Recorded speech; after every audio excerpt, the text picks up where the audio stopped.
Now, I know the 2024 election was literally just 2 months ago, but if you can believe it, they already have some polling coming out for the 2028 presidential election. I thought I would share some of the results of those polls along with my thoughts. And yes, I know it's way too early to really say for sure, but I think it's fun to look at the polls regardless, especially because they look very, very good for Republicans. So just looking, basically 2 polls have been done. And what it is J.D. Vance is the assumed Republican nominee, which I think is a good assumption. I really do. I think, as I'll talk about later, I think Donald Trump's going to pass the torch on to J.D. Vance. And essentially what they've done is they have no idea. The race is wide open for Democrats. And so what they've done with these polls is they have put Vance against different high-profile Democrats, and they've come out with different results. So I'll show them on screen right now. You can see that the first poll was between Kamala Harris, which is funny to say, and J.D. Vance. Kamala Harris is actually up by 1 point in that. If you look at the other series of polls, this was with 4 different people. Vance is up 3% on Gavin Newsom, down by 2% against Kamala Harris again, up by 3% against Josh Shapiro from Pennsylvania, and up by 7% when compared to Gretchen Whitmer from Michigan. So here's the big takeaways that I get from these polls. As of today, the best and the brightest that the Democrats have to offer is Kamala Harris. Which it's not good. If you're a Democrat, you're looking at that and you're crapping your pants because you're like, really, this is the best that we have? Because really they have nobody. You just go through your head right now and think to yourself, what Democrat out there would just be a fantastic nominee for them? I can barely think of any. I can think pretty much of 2. I can think of Josh Shapiro. I would say Josh Shapiro is probably one of the best ones. I would say he's fairly competent. And maybe Michelle Obama, though, if she wasn't going to jump into this last race, she's not jumping in the future one. They're rich. They're having fun. They're corrupt, of course, but why run for president when you already have everything you want? So essentially, I think Josh Shapiro is the most competent.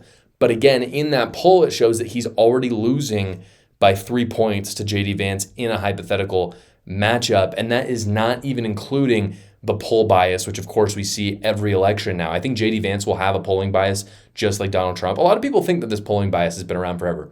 If you look at past polls, it actually is not. It's a fairly recent thing. And what it is Donald Trump was essentially incredibly hard to poll because of the fact that he was controversial. People didn't want to talk about it. His base, those voters didn't really want to talk to pollsters.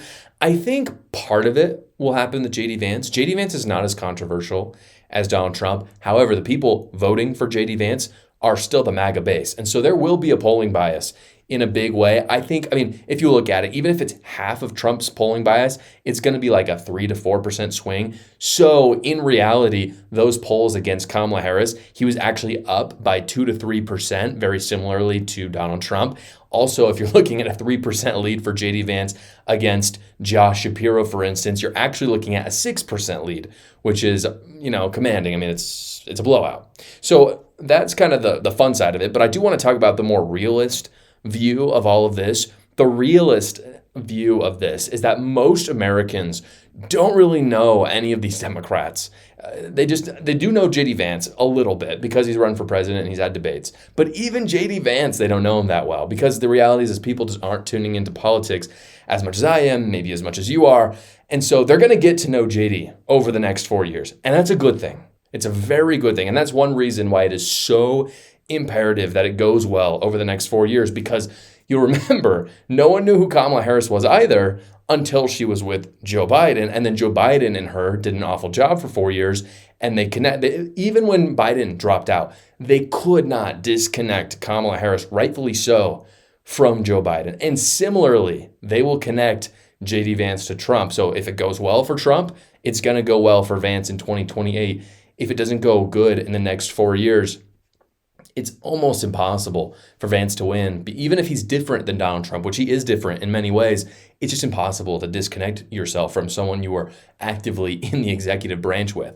So Trump has got to deliver. That's one of the biggest things. If Trump does deliver, though, Vance is going to have massive name recognition, which is going to be huge. It sounds crazy. To those of us who cover politics or listen to politics, literally no one knows on the Democrat side who these people are. No one knows who Gavin Newsom is, Gretchen Whitmer, Josh Shapiro. Some of you might not even have known, but you probably did because you listen to politics, but it's a relatively small group of Americans who do.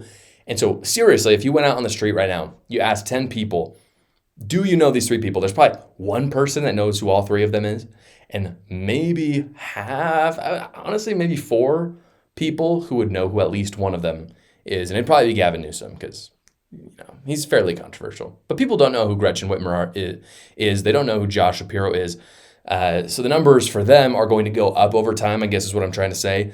And with better name recognition, yeah, some people will learn bad things about them, but overall name recognition is a good thing.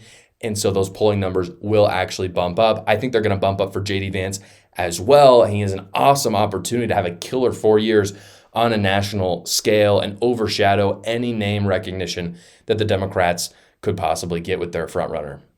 You guys, it is tax season, unfortunately, but Quick Tax America makes tax season bearable again. Quick Tax America files all federal returns for only $69. It is one price, $69. They do not raise it ever. It does not matter how complicated your taxes are. They do it for less than half the price of the big guys. With Quick Tax America, you also are going to do less work than you would do with TurboTax or any of those other online services.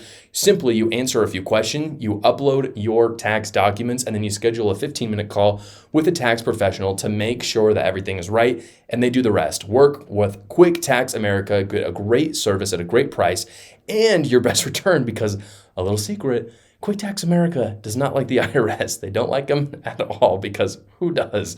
They hate them as much as you do, guys. So go to quicktaxamerica.com once you have those tax forms, or you can go to the link in the description below. Thank you so much for watching, guys. If you haven't already, go down below, like the video, subscribe to my channel, and watch another video.